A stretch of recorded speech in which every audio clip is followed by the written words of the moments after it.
I grew up in Luxembourg City. My father was a craftsman working for the bishop and the priests, and also common humans. My mother was a pianist, and we lived in a beautiful city. Luxembourg was an incredible masterpiece of architecture and planning. Luxembourg is divided by deep canyons. We lived on a boulevard which is beautiful. It's a spectacle every day. And my father was not an architect. I mean, he was an artisan. But he always filmed and photographed sunsets over the skyline of the city. And when we traveled, he always took us to beautiful places. And when I go now to Venice, I have exactly the same feeling of the same impression of really, enjoyment as I had when I was a child of 6, going to Venice or to Florence and so on. So it is something, because it's a universal language. It speaks to the eye, to proportion, and also to the heart. It doesn't need translation. There is no philosophic or temperamental contradiction between peasant building and monarchical castles or palaces, because the prince admires the simplicity of the stable, and the peasant loves the beauty of, when he has camera, takes a picture not of the stable but of the palace.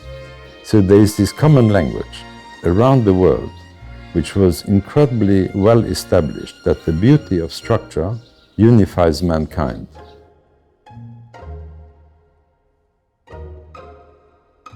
Luxembourg had been badly hit, the part of the country, by the Battle of the Bulge. The last battle of the Nazis hit the town and was flattened. And one of our most beautiful towns, Echternach in Luxembourg, was destroyed by the American artillery. And while we grew up, this town was rebuilt. By 1953, a huge basilica. On Sunday we would promenade and see what was new, was rebuilding the old town. In fact, the town became more beautiful than it had been before.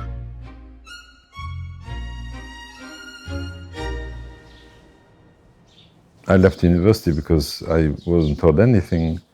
Worked for a very important architect in London. He had designed one building, which was incredibly interesting. With this single building, it was like a declaration, paradigmatic declaration of what relationship of form and type would be. It was an university building with laboratories, lecture rooms, office building, experimental workshops. And every part of the building was clearly expressed, readable and understandable at one stroke. But he thought he wouldn't engage discussion. He thought all his work was special. No, it wasn't. And so I learned that actually the best architect I most respected didn't know anything about architecture. I lived then in different countries, but got regularly news from Luxembourg, and saw how with every newspaper, every week there was a picture of a beautiful building, a beautiful tree, a beautiful river, a beautiful wall somewhere, which unfortunately had to be sacrificed to progress, because we cannot stop progress, so we have sacrificed our best things. But the worst was when I lived in Berlin, I got this paper saying, big headline, park or parking. So the town, all intelligent people, they had transformed the beautiful town center into a business center. And of course, business people, they don't live there, so they needed a big car park. They wanted to cut down the beautiful forest, the park around, which replaced the walls, the city walls. Take It Down was designed by a famous French garden designer in the 1850s, and replaced by a multi-level car park. So I got really alarmed and wrote an article, my first coherent article expressing criticism of contemporary urbanism and what should be done. And that is how I discovered, because of this philosopher, that territorial zoning is what destroys cities. Because cities are, the shortest definition is the collection of self-interested entities who need each other. And they need each other at close contact, so they can have daily profiting from each other. Historically, that's the way it was.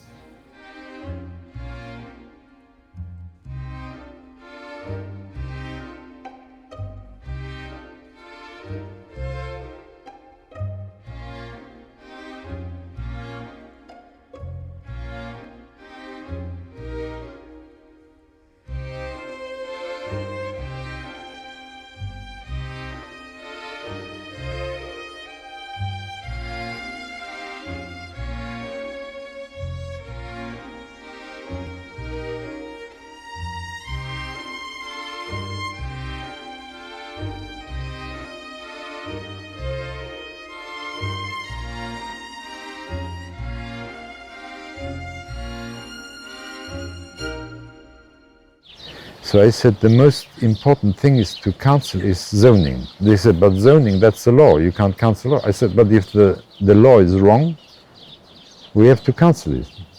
We have to get rid of this instrument which destroys cities. So I became very aware that a critic is not enough. Before I could do a study, I was invited to teach because I had by then published some projects.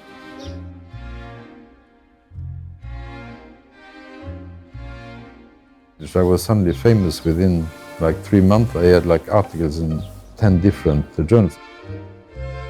I had learned that from Sterling, how to publish. You select make short text and images which are really pregnant. I thought I'm getting to teach, and I knew nothing. The people I invited to teach my students about building type or form of cities, they knew nothing. So I saw I have to learn myself, and within 2 years I had built a theory of architecture and urbanism which was coherent, which is the one, actually, which was the old system which worked for centuries, and which one could still experience when you traveled to Florence or to Paris.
So I published that very widely, I made exhibitions, but by that time I wanted to really interfere. I had very strong contact with Maurice Culot, who was the director of the Cambre in Brussels, the most important architecture school, and we did counter projects because Brussels was being literally destroyed by modernist schemes, entire building blocks destroyed, replaced by ugly towers and so on.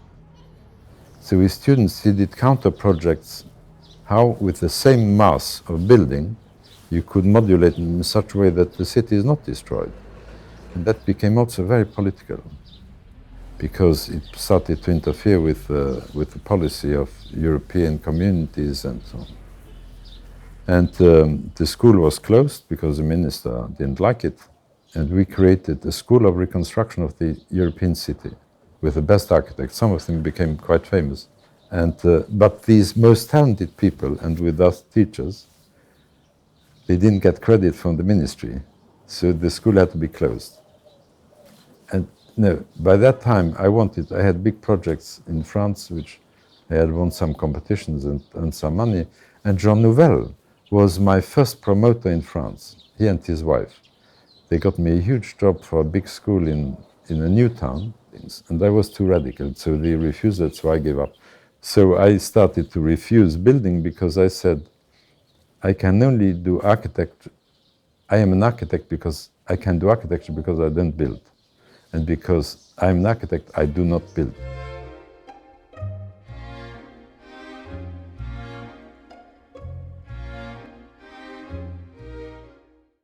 the building situation is corrupt.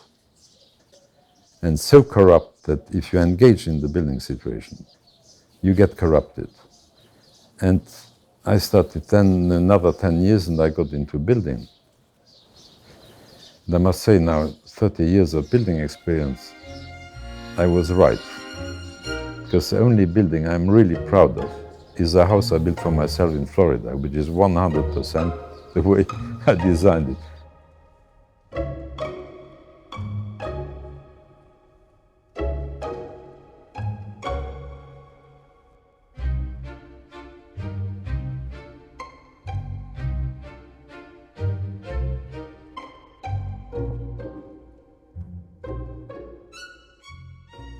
My grandparents were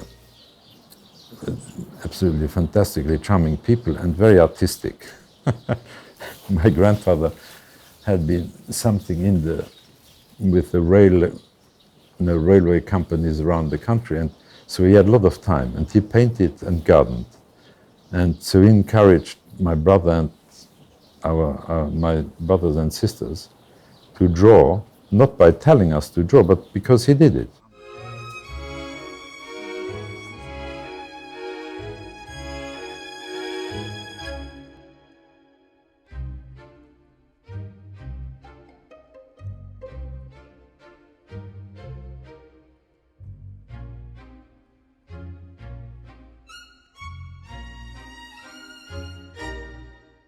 Through modernism, architecture became ideologized and an idiotic, sort of kind of an infantile conception of progress, because we have advanced more.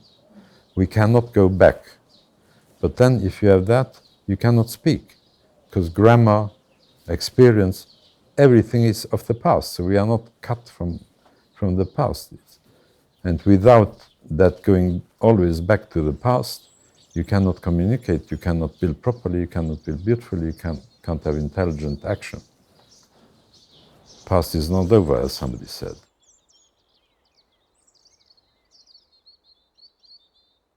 In summary, traditional architecture is making structures with natural building materials. And it is using natural building materials which create a tectonic, a constructive tradition, where an error is self-destructive.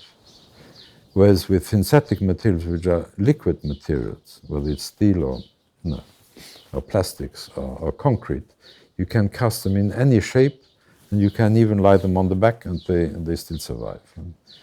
So these liquid materials don't teach us how to build, whereas the brick, Louis Kahn is famous for saying that a brick wants to be an arch, taught men how to make arches and how to make walls which are solid and so on. Whereas liquid materials don't teach, and that is why basically the form of architecture has been dumbed down to this kind of entertainment, which has reached levels of absurdity which are incomprehensible.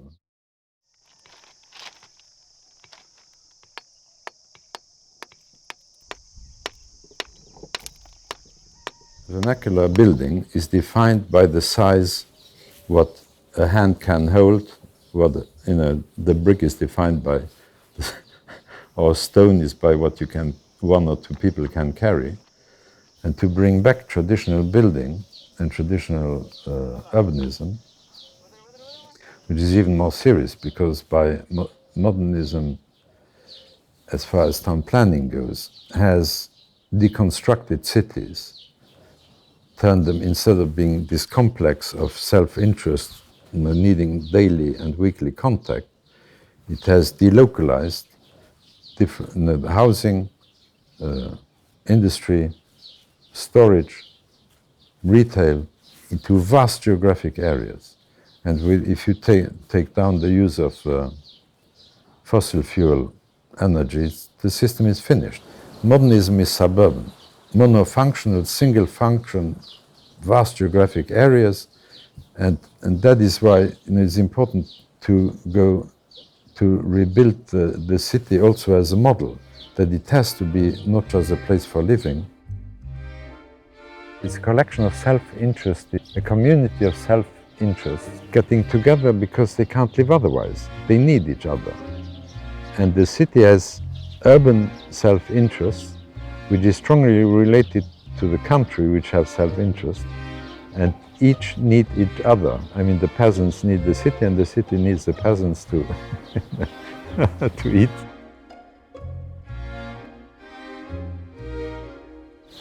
The problem with humankind is that intelligence is a fragmentary quality. Every human being is intelligent in something, but also very stupid in most other things. That is why we need each other. So for instance, the town we are building in Guatemala City, I was only able to convince the family who owned the land, who are also the builders and the providers. And I say, must no longer build gated communities because it's a divisive, toxic form of building cities, which is going to militate different classes against each other and lead to incredible violence. I mean, this was 2003. And they took this, they accepted this, and they build now city quarter, which is really becoming like the most attractive part of Guatemala City. We are the same human creatures who need each other to be a collective, speak a common language, make beautiful buildings, and it is that making beauty which actually allows us to admire each other and for power to be respected. There is something between Stockholm and Rome and Paris and Spain and Isfahan, which is common to humankind, is building cities, making beautiful cities, which allow us to admire the Persians and the Persians to admire us.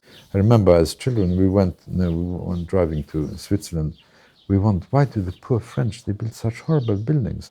While Luxembourg, the new buildings were still pleasant.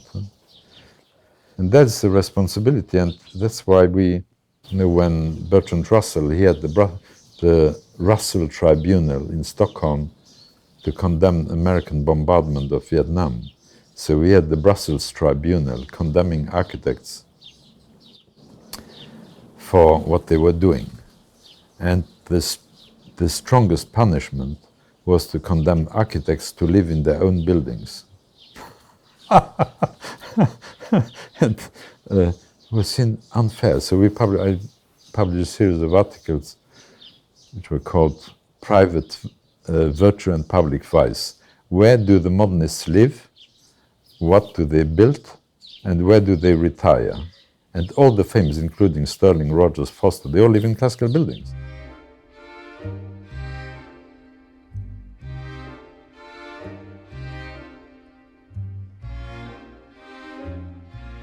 It's difficult to imagine that a whole profession has gone the wrong way, worldwide, the whole planet went wrong for a century.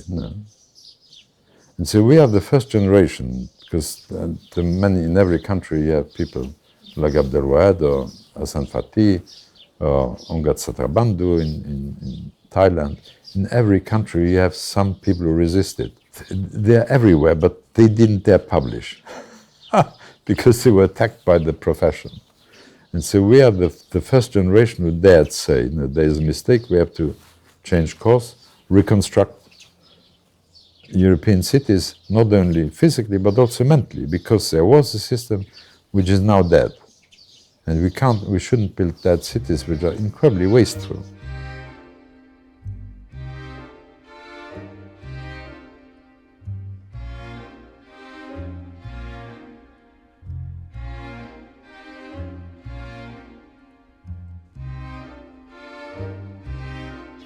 But there had been many people coming to the same conclusion, but they didn't have the instrument to express it. No. And now talking briefly about the administration, when Luxembourg was built its most beautiful extension in 1900, had become enormously rich because of steel industry, which we never saw. It was 20 kilometers away behind the hills. In the evening the skies would go red, but we would never go there. That was the wealth of Luxembourg was being produced there. But we lived in the good, it was called the good country. Beautiful landscape, beautiful trees, beautiful villages and cities. And so that wealth built not only a very interesting political fabric, but also a great architect who became friend of the Prime Minister, and he commissioned the famous German master plan to do the plan for this new Plateau Bourbon, was called. And he commissioned the best architects in Paris and Cologne and wherever to do the building. And it was a fantastic new city built next to the historic town. You had the most beautiful bridge in the world, 60 meters, 65 meter radius of an arch, biggest stone bridge in the world. And that's where I grew up. So I thought, how was this possible? There was one architect, working friend of the Prime Minister. He commissioned architects. He would get these perfect plans from Paris. He said, okay, build it. There was no administration for building. There were virtually no regulations except a code written under Napoleon, but it had nothing to do with form. So it was 3-4 people and architects who built this beautiful city. Now we need the King of England to want to build a town, and we take 30 years to do something which could have been done in a few months without administration. So in the past, let's say 1810, an architect, I saw the examples in Bordeaux, fantastic building, 3 drawings for a fantastic building, because the craftsmen knew how to interpret these drawings into solid fabric. And that is now the architects even have to tell you where to put the pipe, and they are responsible in 10 years if something goes wrong. The architects have become poor slaves of these ridiculous administrations. And that is what needs to be reformed.